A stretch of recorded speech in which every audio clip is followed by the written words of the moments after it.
everybody, welcome to my channel. My name is Sharon and this is a channel that is dedicated to all things related to narcissism. I make videos every Monday, Wednesday, and Friday on all types of topics related to narcissism, so if you haven't already, please take a moment to subscribe to the channel so you don't miss any videos. I would really appreciate it if you gave the video a thumbs up. It's a free way you can help me out, and definitely don't forget to leave a comment because I like to read what you have to say. So in today's video, I'm going to be talking about when a covert narcissist loses grade A supply. But before I get into that part of the video, because today's Friday, on Fridays I hold myself accountable by filling you in on where I stand in terms of getting my divorce.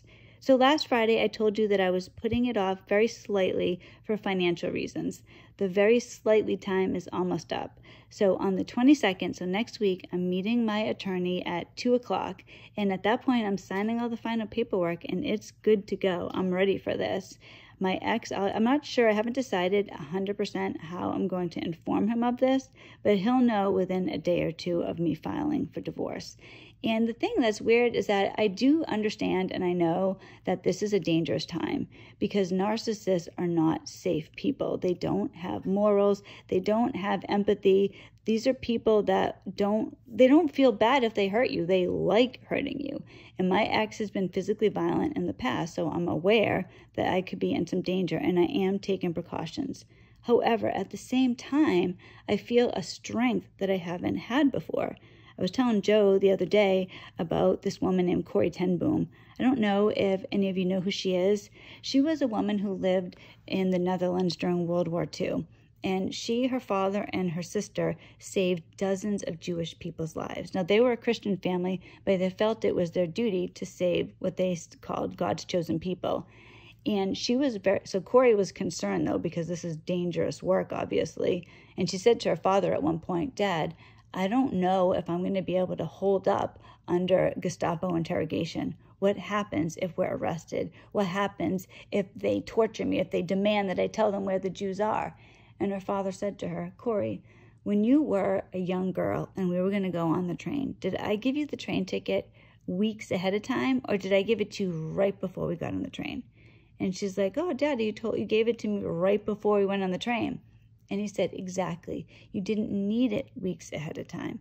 It's the same thing. If we get arrested, if the home gets invaded, at that point, then you will need to have your strength. Then you'll need courage, and God will give it to you right when you need it. You don't need it now." So I kind of feel like that. You know, here I am. For a year and a half, I've been separated from my ex, and I was too afraid to get the divorce. Now, actually, I knew years prior to this that I wanted to get divorced from my ex. It was fear that kept me from doing anything about it. Now, the fear is going away. I feel like the strength. So I feel like because I need strength now, I'm being given the strength that I need. Now, I am still taking precautions. I get that. I'm not being reckless here, but I feel a strength that I didn't have before. I'm ready for this. I want to start my life over with my kids, and I'm ready to go. I also had an epiphany over the past week. As I told you, I'm trying to get my house in order. I have a big house full of stuff, and it's intimidating. I also don't have a lot of money, so I'm trying to get everything done, just my kids and I. And it suddenly occurred to me, you know what? Yeah, I got to get my stuff out of the house. I got to get my kids' stuff out of the house. I have the animals I have to take care of. I have a lot of responsibilities with the house. But it's also my ex's house, too. I don't have to do everything. My kids and I are moving out of this house in December, regardless of the condition of the house or what's still in the house. My ex can handle things. The reality is that so many of us, when we're with a narcissist, they don't have any responsibilities. We just do everything because we're so afraid of their reaction or we're so conditioned to just take care of them. But my ex is a grown man. You know, Joe and I have spoken about our exes to each other, and we mentioned that, you know, here we are, we're both single parents. We have 100% of the responsibility for the kids. This is not a situation where our exes have the kids every other weekend or a couple nights a week. They don't see them at all. We have 100% of the responsibility, 100% of the financial obligation, 100% of everything. So we have double the work because they've decided to go and live like little children. And that's what they do. They don't have any responsibilities. My ex goes to work, that's it. He doesn't do anything else. It's all fun and games at that point. So here I am doing everything. Well, that's ridiculous. So along with my newfound confidence or my newfound security also comes the realization that I don't have to do all this by myself. He can handle things too. So that's a good feeling. I also brought some things to work. I work at a consignment gallery. So I brought some things there. So I'm selling some things there so I can have some money as I move forward with my kids. So I'm in as good a position as I can be considering the dire circumstances I'm in, if that makes sense. So next week I'll have much more to tell you, and hopefully, God willing, it's going to be good news. So now I'm going to go ahead and get into today's video, the topic, which is when a covert narcissist loses grade A supply. What does that do? First off, it's bad for the narcissist and potentially for you if you are the grade A supply. Before I get too far into what happens, let me talk a little bit about supply in the first place. People with narcissism are broken. You can think of them that way. They don't work properly. They have a broken personality. They're fractured from reality. Supply gives them their existence. It is their identity. Supply is attention, essentially. It's recognition, and it can be good or bad. It kind of depends from you and from other people. It's almost like a narcissist can't see themselves. They have no existence without somebody else noticing them. So it's attention of any kind, good or bad. It reminds me of a baby with a pacifier. A narcissist cannot self-soothe. They need something outside of themselves. Someone has to validate their existence. So supply is the breath in their lungs. Narcissists are addicted to it, to you. But it's like I said, attention can be good or bad. Now, of course, narcissists like hearing positive things. They like hearing that they're good looking, or they're a great husband, a great wife, father, mother, a great provider. They like hearing all those things. That gives them supply. That fills their lungs with breath. However, they also get supply when they hurt you. Fear and intimidation work as well. It makes them feel powerful if you're afraid of them. Have you ever walked on eggshells around a narcissist? Silent treatment, anyone? Narcissists are enjoying your misery. Know that. The reality of your life when you are with a narcissist isn't always what you think. The thing is, for many of us, the way we find out that our significant others or anyone in our life is a narcissist in the first place is because their behavior is so unusual. We cannot understand it. We cannot wrap our own brains around this. What's wrong with this person? They don't act the way you would expect somebody to act. Now, the reason for this is because, like I said earlier, they have this broken personality. There's something wrong with them. But it's just natural. You try to fit somebody into what you can understand. So until we have been driven to discover what these symptoms really mean, to look up these symptoms, and then we discover narcissistic personality disorder, and then our life changes at that point. Prior to understanding what's going on, we live in this confused state where we try to make the narcissist fit into what our perception of what the person should do. So when it came to my ex, I mentioned before, he is the king of silent treatments. He loves giving a silent treatment. Now, during a silent treatment, I was so confused. I could not understand. It didn't connect how this person who said he loved me, who said he would do anything for me, would hurt me so severely. And I'm thinking to myself, no, this wasn't conscious, but I realized now in retrospect, this is kind of what was going on in my mind. All right, I could not do that to somebody. I couldn't give somebody a silent treatment. I couldn't hurt someone that badly when I knew, when this person was crying in front of me, begging me, telling me how distraught they were. I couldn't do that. So how could this happen? Well, if I was literally forced, so somebody clamps their hand over my mouth, I'm literally held hostage against my will. I cannot speak. So I'm almost putting that on him where, okay, there must be something wrong. Something in him is not allowing him to speak. Now, granted, it was his narcissistic personality disorder, but for me, I'm thinking, it wasn't quite to this degree, but kind of, Poor guy, he wants to talk to me so badly, but he cannot. I will help him out. I will kind of tell him, I'm okay. Let's talk. I forgive you. And this is what happens. Now for him, he's loving this because he could speak all along. He was doing this intentionally. He was getting supply. He was getting off on my misery. He enjoyed it. He felt more alive.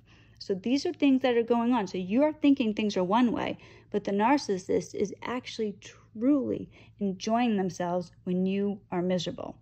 Now my ex also, this is something my ex did and a lot of narcissists do as well. They intimidate with fear. They want you to be afraid of them. So when it came to the silent treatment, I believe that he was almost helpless. But then there were other times when he would really get off on fear. So he would do this with our kids. So one of the shortly before I ended the relationship, we were eating dinner, and I can't remember what my son did, but he did something that really, really upset my ex. And we happened to be eating sloppy joes of all things. My ex blew up. He picked up his plate and he hurled it across the kitchen. So there was broken glass, there was sloppy joe everywhere. It was up the walls. I mean, it was horrible. It was terrible. He storms off and he goes upstairs. The kids, and before he stormed off, he started yelling at my son, telling him how horrible he was and what a bad child he was, whatever he was saying. Then he left and he goes upstairs. So the three of us, my two kids and myself, were sitting there like, what the heck? We were horrified. So then my ex comes downstairs, continuing yelling, telling our son that this was his fault. My ex threw this food, but it was my son's fault. So he threw this food, it was my son's fault, and what a terrible boy he was, and he should be horrified, he should be afraid, he should be afraid of him, like my son should be afraid of my husband, my ex. This is how it should be, that when he was a boy, he was afraid of his father, he would never have upset his father, and that's how our son should be too. Then he said, I am leaving the house. When I come back, this better be picked up, and you better apologize. He left happy as anything. The kids and I, here we are, and it is horrible. It's humiliating for me to tell you. We literally were on our hands and knees picking up his mess. Now, I did tell my son that this was not his fault. It was his father's fault, but I wasn't going to leave the sloppy joe everywhere. But this is something that happened, and now, in retrospect, I should have just told him, you know what, we're leaving. You can pick up your mess. But instead, it worked. Now, this was before I'm at the point where I am now. But this is the type of thing that they do. So he comes home, and of course my son apologized. Everything was picked up. He could just come into the house like the king and feel powerful. Look what I did. I intimidated my entire family. He doesn't feel embarrassed about it. He feels proud of that. Look what I did that. I'm a powerful person. And so then he sees himself. He has an existence because we were afraid of him. Now, actually, I was going to say, he's almost like an animal. In that case, he was almost like an animal marking his territory. So here he is, like, essentially peeing all over the place. Like, this is mine. I did this. I hurt my family, and he's proud of it. Now, I mentioned at the beginning of the video, grade A supply. So I want to talk a little bit about what grade A supply is. So grade A supply is the main source of supply. So this is dependable, ready-to-go supply. When I was in labor with my son, I had this little pain medication IV. So all I had to do is push this button and more drugs were like flowing through my veins very quickly. That's what grade A supply is like. It's like they just have to push you. So they can push you in a positive or a negative way. And you start filling their lungs with the breath they need. You start pumping that pain medication right through. They don't have to feel who they really are. They can pretend to be that they're somebody else. And the narcissist is never going to give consideration or thought to you. It's 100% what they want and need. So I'm the type of person that has a fully stocked first aid kit for both my kids and my animals. I am ready to go. I go to the extreme. I've treated all types of things at the house. Some narcissists are like that with supply. They keep lots of it on standby. They have you, the person or people they're cheating on you with, friends, neighbors, other family members, the cat, the dog, whatever. They are like supply preppers. Then there are people like my ex who have limited supply, maybe just you. Now, the people with ample supply will go from person to person getting their needs met. Life is good for that type of narcissist. However, a narcissist with limited supply is living a very dangerous lifestyle if things go wrong. When a narcissist is getting adequate supply, everything is running smoothly. However, if supply becomes an issue, let's say you're a main source of supply and you start learning about NPD, or like me, you stop being codependent, then what happens? So if the narcissist has backup supply, you just might be discarded, given a silent treatment, whatever, it's no big deal. However, if you are the main source of supply, oh boy. And this is what happened with my ex. So he started out at the beginning of our relationship in the power position. One thing you need to understand right from the beginning, especially if you're just learning about this, a narcissist only has the power that you give them. That's the truth. They might seem powerful to you, or they might get really mad at you, and they might be the one in control, and you think to yourself, like, here you are, like me, on your hands and knees, picking up sloppy Joe. Well, obviously, I'm not the one in the powerful position. It's not true, though. You are. Any power they have, you give them. Now, after they've had power for a while, it might take a little bit of time for it to become obvious to them. They might ramp it up. They'll give more silent treatments. They could be abusive. God knows what they'll do. A narcissist will do anything to stay in that powerful position, but they are desperate to hang on to it because they know they don't really have it. It all depends on you giving it to them. So if you stay strong and you assert your dominance because you are the one with all the power. Truly, you are. That's what I'm telling myself now as I'm going through this divorce, as I'm about to tell him, I'm the one with all the power. He can't do anything. He can hem and haw and cause problems, but all he can do is threaten me. There's nothing he can do. Now, granted, yes, he could physically assault me. That's something I'm prepared for. But other than that, he can't make me do anything. That's the truth. So when you're with a narcissist, you are the one with all the power. And if you're with somebody, if you are a grade A supply, they need you. You don't need them. Now, granted, you might think, I'm in love with this person. I don't want to lose this relationship, or I want this, or I want that, or I'm going to make him mad. It's going to be a silent treatment. The reality for anybody who's in a relationship with a narcissist, and it's horrible. It just is. I get it. I really do. You can't be in a relationship with this person and you don't really love them. The reason I could say that with such confidence is because you don't really know who this person is. At the beginning of the relationship, when you met this person, they were love bombing you. They were pretending to be somebody else. And all of us believe for God knows how long, until you are fully awake, you believe that is the real person. The person they've turned into is not the real person because you've seen them be kind. You've seen them be nice. You've seen them be your dream man, your dream woman. So you know it's possible. But the reality is that imagine if you were married to an actor. So you're married to some actor and he's in movies or she's in movies or whatever.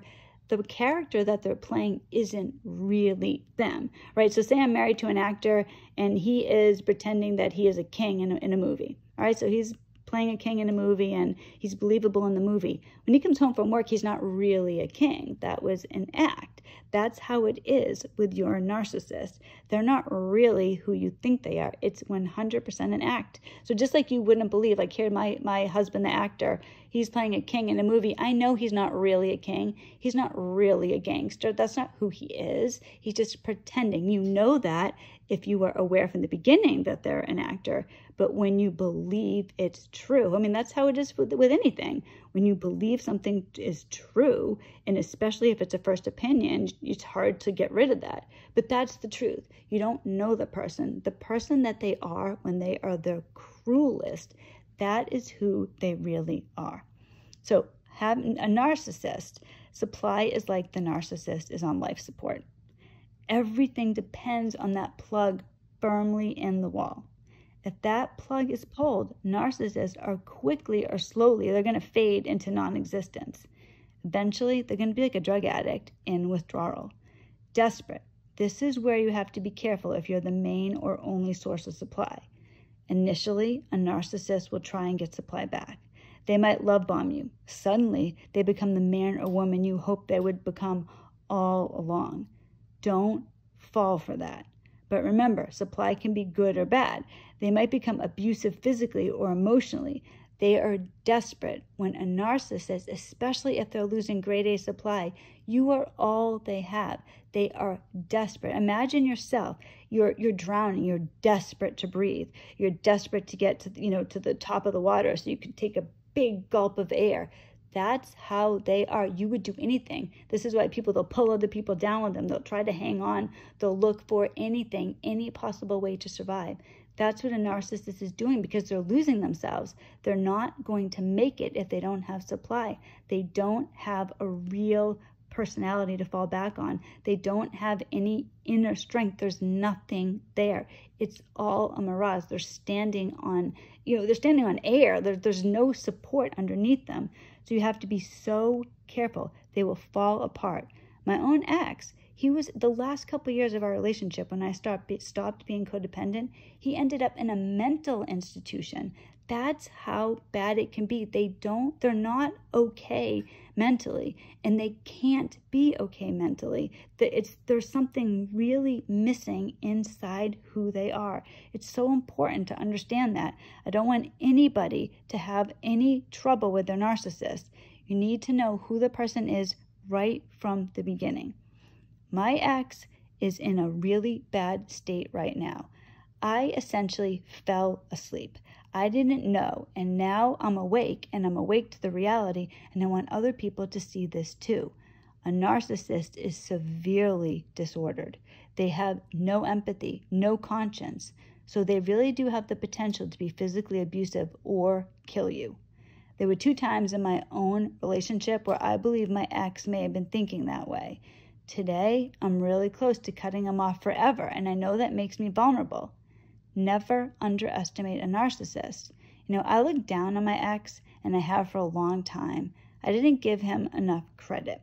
Somebody without morals, somebody without a conscience, and everything to lose is dangerous. They have a desire to preserve their own existence. So that's the whole point of supply to begin with. So stay vigilant. It sucks, it really does, but you have to be careful and take it one step at a time. This isn't a stable person. This is a person who believes you are to blame for everything. They can't look at themselves and see the truth. They look at the mess of their lives and blame you. They will want to enact revenge. It's awful to say, but your best bet is that somebody else gives them supply. In my case, I don't see that happening. My ex is not appealing. He is tremendously overweight. He's middle-aged. He's unhealthy. He's bankrupt. He's homeless. He's not exactly a winner in life. My best hope is in AA. I'm hoping that he can get enough support in AA that he can get off of me and merge into AA and let that be his new existence. I don't know. I don't know what's going to happen. I just don't want him to bother me and my kids. So with all that said, when it comes to you and a narcissist, hold yourself strong. Do not let a narcissist come and ruin your life. If you understand that you are with a narcissist, get yourself in the best possible position as quickly as possible. Compare yourself to who you were yesterday, not to who someone else is today. You can do this. We all can do this. We have to do this. We only have one life.